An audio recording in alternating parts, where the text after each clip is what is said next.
Hello everyone. So welcome back. Let's start with the accounting part, right? Which we were continuing. So in the last session, what we saw? What do you mean by accounting? Right? What do you mean or definition? Objectives of accounting we have discussed. That different objectives are there. What is the purpose of accounting? Right? That we have done. What are the functions of accounting? How accounting helps you? What is the work of accounting? That we have done, correct? Then relationship of accounting with other disciplines. Accounting is not in isolation. It works with other areas as well. Economic stats, law, management, finances, everywhere you require accounting plus all these areas. Accounting enough alone is not enough, right? So different relationships also we have discussed. I hope you remember everything.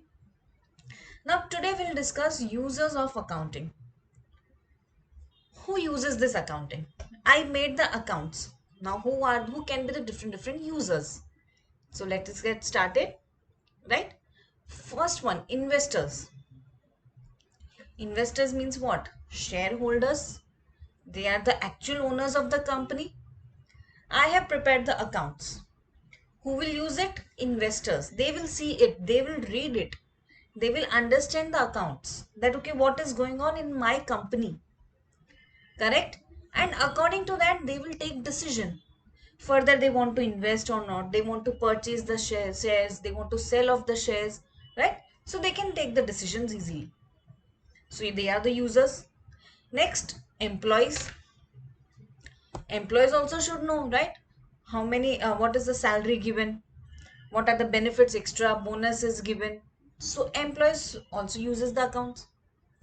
Leaders, basically promoters, you can say, of the company.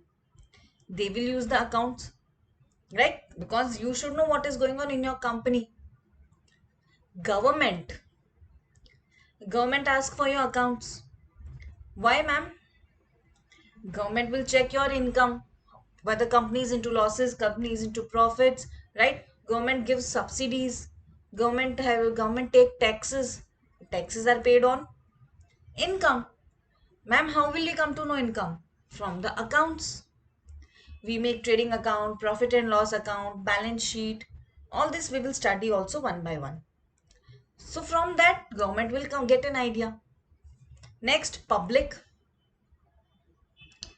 Public money is involved, right?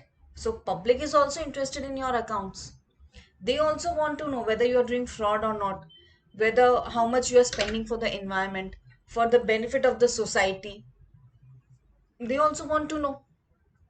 So they can also be the users of accounting. Management, of course. I am managing the company, so I need the accounts to see how much is the purchase, how much is the sales, how much salary I'm giving, what is the rent, what is the electricity, how many machines are there, how many machines are not working, right? So all the details management requires to take further decisions. Suppliers, because they are supplying the raw materials, we have to pay them, right? If I go and tell the supplier give me the raw material but I don't have money, I cannot pay back. Supplier wants to know that okay, what are your assets? You have the building, give me your building in my name. You have the machines, I'll take your machines, right? So supplier is also interested.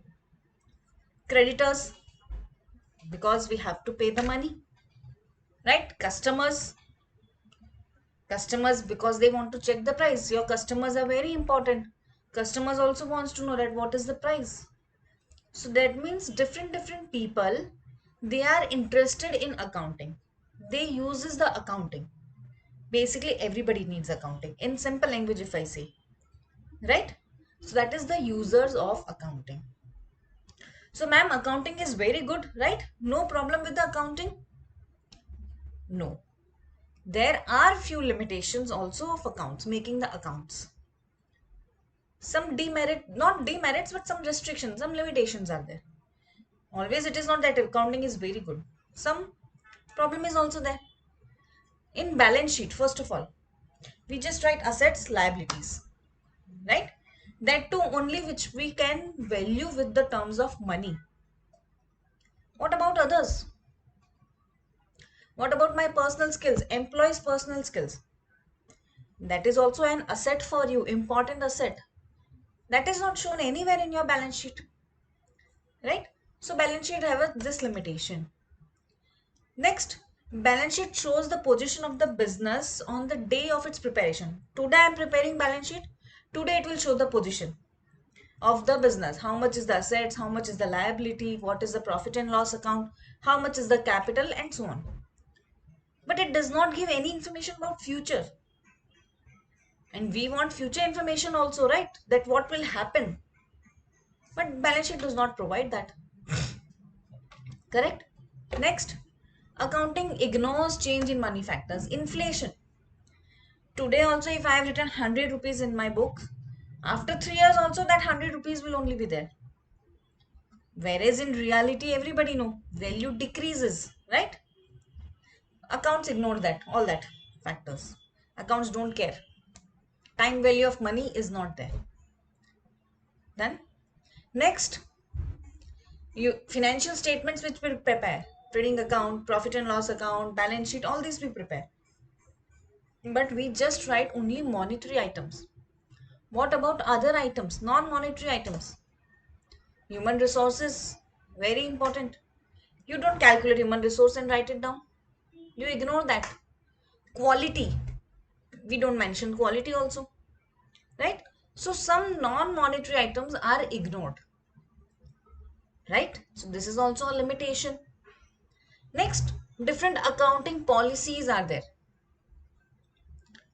Different company will use this different policies. For example, I am using accrual basis. You are using cash basis system, right? According to my convenience, I will make my policy and I will use it. So my chances of manipulation are more, chances of frauds are more, plus chances of confusion is more. How investors will understand if every time you keep on changing the different policies, every time different companies are making different rules, regulations, policies for accounts? How will we come to know, right? So that is another problem. Next, certain things are based on estimations. We write the figures based on estimation. We don't know exactly. But what about that estimation go wrong? For example, depreciation. Depreciation is totally based on estimation. What if that estimation is only wrong? Right? I have predicted, I have done an estimation and I've wrote it. My users will see that. But what if that is wrong? Valuation, asset valuation. I valued the asset, let us say my goodwill. I valued my goodwill at 50 lakhs. It is also valuation, right? Estimation. What if that value is wrong? My value is only 5 lakh. Whoever will read the accounts, they will get a wrong picture, right? So these are few limitations of accounts also, that it is not 100% perfect. But of course, benefits are more as compared to the limitations. That is why everybody needs accounting, right? Okay, so we understood everything. What are the benefits? What are the functions? What are the limitations? Who are the users of accounting? What is the definition of accounting? What is the objective of accounting? Right? I hope this basic introduction of accounting is very, very clear. Simple, easy topic is there, right? Easy to understand as well. So please read again, keep practicing and keep studying. Okay? In the next session, we'll continue with the new topics. Fine? So thank you everyone. Have a good day.